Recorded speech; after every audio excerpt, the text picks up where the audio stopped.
सभी देशवासियों को स्वतंत्रता दिवस की हार्दिक शुभकामनाएं। आजादी के 78 साल की बहुत बहुत शुभकामना। देशभक्ति के रस में डूबे देशवासियों को स्वतंत्रता दिवस के मौके पर उन घटनाओं की याद आई जाती है जो स्वतंत्रता संग्राम में अहम रहीं और आजादी सुनिश्चित की। आप भी जानिए। 1857-1947 तक शहीद हुए भारतीयों। जानकारी। डिक्शनरी ऑफ मार्टर्स में 13,500 शहीदों के ब्यौरे दर्ज हैं। Dictionary of martyrs. Dictionary of martyrs का मतलब है वो डिक्शनरी जिसमें शहीदों के नाम दर्ज हों।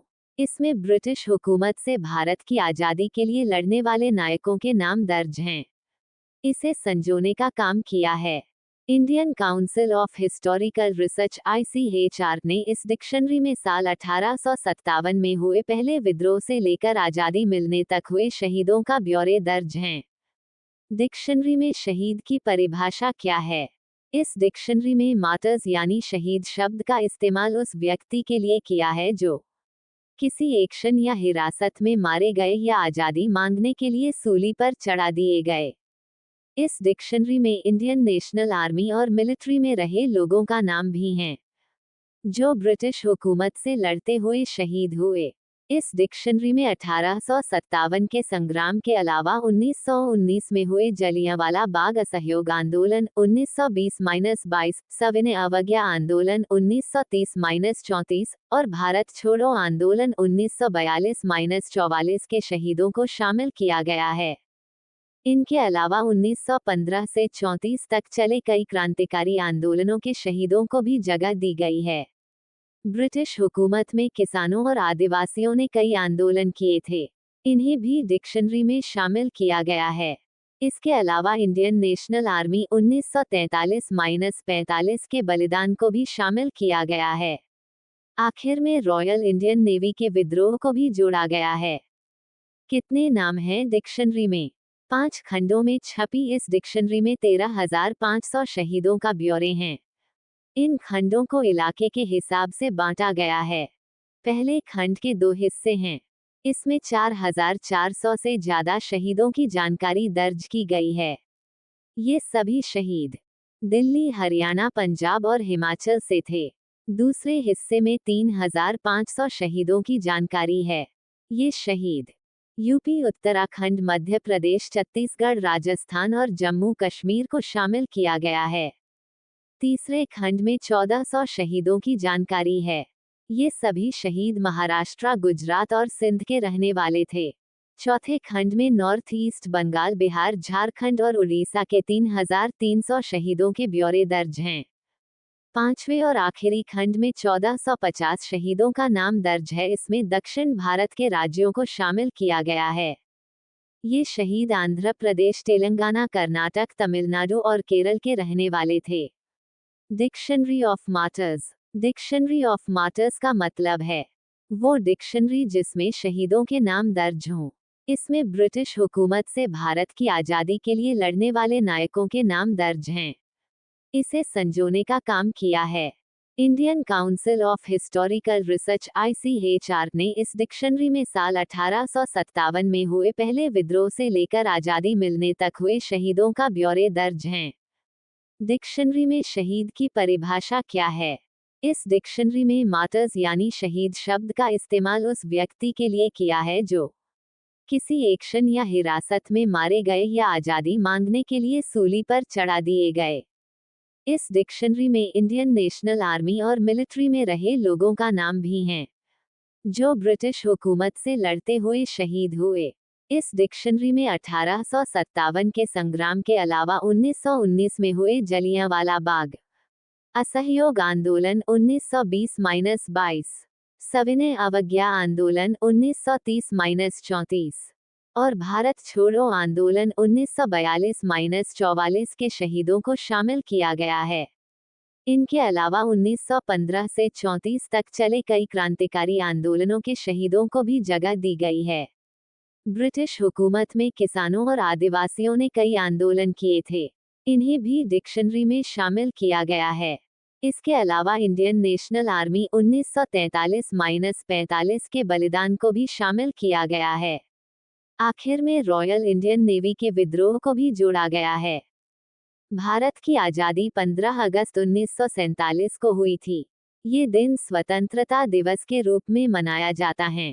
आज़ादी के लिए एक दिन के पहले यानी 14 अगस्त 1947 को भारतीय संघ के गोल्डन टेम्पल जलियांवाला बाग में भारतीय राष्ट्रीय कांग्रेस के नेता महात्मा गांधी जी ने एक विशाल जनसभा बुलाई थी। इस उपयोगी उपन्यास के आधार पर भारतीय सरकार को ब्रिटिश साम्राज्य से मुक्ति प्राप्त हुई और हमें आज़ादी मिली। भारत की आज़ादी का मुख्य कारण था भारतीय स्वतंत्रता संग्राम, जिसका उद्देश्य था भारत को ब्रिटिश शासन से मुक्त करना। ये संघर्ष लगभग 88 वर्षों तक चला। भारतीय राष्ट्रीय कांग्रेस, भारतीय मुस्लिम लीग और अन्य संगठनों के सदस्य इस संघर्ष में शामिल थे। महात्मा गांधी, पंडित जवाहरलाल नेहरू, सरदार वल्लभभाई पटेल, राजेंद्र प्रसाद, अबुल कलाम आजाद और अन्य नेताओं की नेतृत्व में भारतीय जनता ने विभिन्न आंदोलनों और सत्याग्रहों के माध्यम से स्वतंत्रता के लिए संघर्ष किया। भगत सिंह, सुखदेव, राजगुरु, चंद्रशेखर आजाद, सूर्य सेन, राम प्रसाद बिस्मिल, राजेंद्र लाहिड़ी, बटुकेश्वर दत्त, अशफाक उल्लाह खां और उधम सिंह जैसे न जाने कितने क्रांतिकारियों ने देश की स्वतंत्रता के लिए जान की परवाह नहीं की। परिणामस्वरूप 15 अगस्त 1947 को देश अंग्रेजी शासन से आज़ाद हो गया। अंततः 1947 में ब्रिटिश सरकार ने भारत के भूतपूर्व और अद्वितीय गवर्नर लॉर्ड लिनलिथगो ने भारतीय स्वतंत्रता अधिनियम को लागू कर, जिसके परिणामस्वरूप भारत की आज़ादी हुई। सामाजिक गुलामी कुछ उच्च वर्ग द्वारा थोपी गई वर्ण व जाति व्यवस्था के कारण हुई है। ये वो दौर था जब जाति व्यवस्था जोरों पर थी। इसी का फायदा अंग्रेजों ने उठाया। फुट डालो और शासन करो। इसी के परिणाम स्वरूप शिक्षा व अर्थ, धन व संपत्ति से वंचित 85% लोगों को राजनीतिक गुलाम बनाना संभव हुआ। इतिहास को ध्यान से देखें तो सच उजागर होता है कि जब जब विदेशी आक्रमणकारी यहाँ आए तब तब उच्च जाति के लोगों ने अपने स्वार्थ के कारण उन आक्रमणकारियों का खुलकर साथ दिया और 85% जनता को गुलाम बनाने में सहायता की। आज भी वो लोग ही है जो तथाकथित हिंदुत्व के नाम पर समाज को विभाजित कर अपना श्रेष्ठत्व कायम रखने में लगे हैं। 1980 के दशक से उन्होंने एक नई रणनीति अपनाई है, जिसके तहत बहुजनों की शिक्षा व स्वास्थ्य का सत्यानाश किया जा रहा है। रोजगार के अवसर समाप्त किए जा रहे हैं। साथ ही धार्मिक उन्माद व नफरत फैलाकर बहुजनों का ध्यान मूल मुद्दों शिक्षा, स्वास्थ्य व रोजगार से हटाया जा रहा है। दुर्भाग्य से ज्यादातर बहुजन इस षड्यंत्र के जाल में फंस गए हैं और अपनी आने वाली पीढ़ियों का भविष्य असुरक्षित व अंधकार में होते देखकर भी अनदेखा कर रहे हैं। भारत की आज़ादी का मुख्य कारण था भारतीय स्वतंत्रता संग्राम, जिसका उद्देश्य था भारत को ब्रिटिश शासन से मुक्त करना। ये संघर्ष लगभग 88 वर्षों तक चला। भारतीय राष्ट्रीय कांग्रेस, भारतीय मुस्लिम लीग और अन्य संगठनों के प्रयास से भारत आज़ाद हुआ। हमारा देश भारत किंग गद्दारों की वजह से भारत गुलाम हुआ था।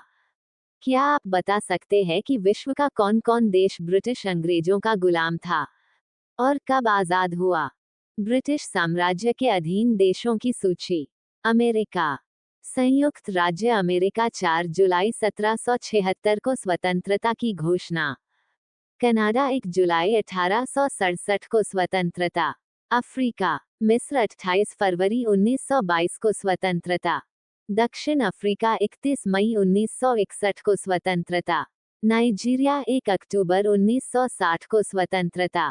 केन्या 12 दिसंबर 1963 को स्वतंत्रता। घाना 6 मार्च 1957 को स्वतंत्रता। एशिया। भारत 15 अगस्त 1947 को स्वतंत्रता। पाकिस्तान 14 अगस्त 1947 को स्वतंत्रता। बांग्लादेश 26 मार्च 1971 को स्वतंत्रता। श्रीलंका 4 फरवरी 1948 को स्वतंत्रता। म्यांमार 4 जनवरी 1948 को स्वतंत्रता। ऑस्ट्रेलिया। ऑस्ट्रेलिया 1 जनवरी 1901 को स्वतंत्रता। यूरोप। आयरलैंड 29 दिसंबर 1937 को स्वतंत्रता। ये सिर्फ एक छोटी सूची है। ब्रिटिश साम्राज्य अपने चरम पर 20वीं शताब्दी की शुरुआत में दुनिया की लगभग 1/4 आबादी पर शासन करता था। ध्यान दें, कुछ देशों ने धीरे धीरे स्वतंत्रता प्राप्त की। कुछ देशों को स्वतंत्रता के लिए संघर्ष करना पड़ा। कुछ देशों को ब्रिटेन ने स्वतंत्रता प्रदान की।